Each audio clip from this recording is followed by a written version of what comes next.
হজের মধ্যে অনেক কাজ রয়েছে, কিন্তু এত কাজের মধ্যে উত্তম কাজ কোনটি?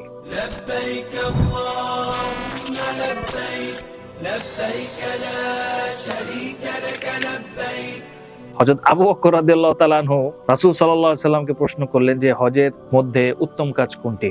রাসূল সাল্লাল্লাহু আলাইহি সাল্লাম বললেন আল আজ্জু ওয়াস সাজ্জু, অর্থাৎ উচ্চ স্বরে তালবিয়া পড়া এবং প্রাণীর রক্ত প্রবাহিত করা।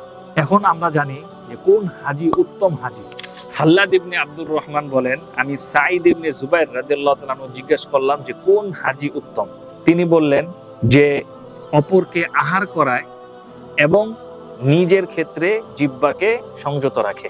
তিনি বলেন, আমাদেরকে সাউরি বলেছেন, আমরা শুনেছি এটিই মাবরুর হজ। তো হাজী সাহেবরা হজের সময় দেখবেন যে হাজী সাহেবদের জন্য দোয়া করা হয় সাইয়ান মাশকুর হাজ্জান মাবরুর, অর্থাৎ আপনাদের চেষ্টা কবুল হোক আর নসিব হোক হজ্জে মাবরুর। তো এই মাবরুর হজ আসলে কি? তো এক ব্যক্তি হাসান বসরি রাদিয়াল্লাহু তাআলা আনহুকে জিজ্ঞেস করলেন, হে আবু সাইদ, মাবরুর হজ কি?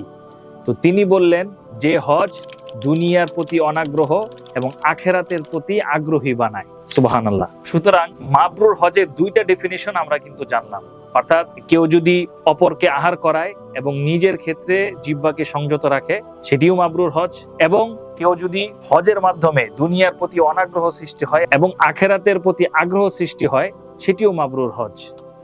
সুতরাং আমরা হজের ক্ষেত্রে উত্তম কাজ কোনটি সেটাও জানলাম, এবং কোন হাজী উত্তম সেটাও জানলাম, এবং মাবরুর হজের ডেফিনিশনও আমরা জানলাম।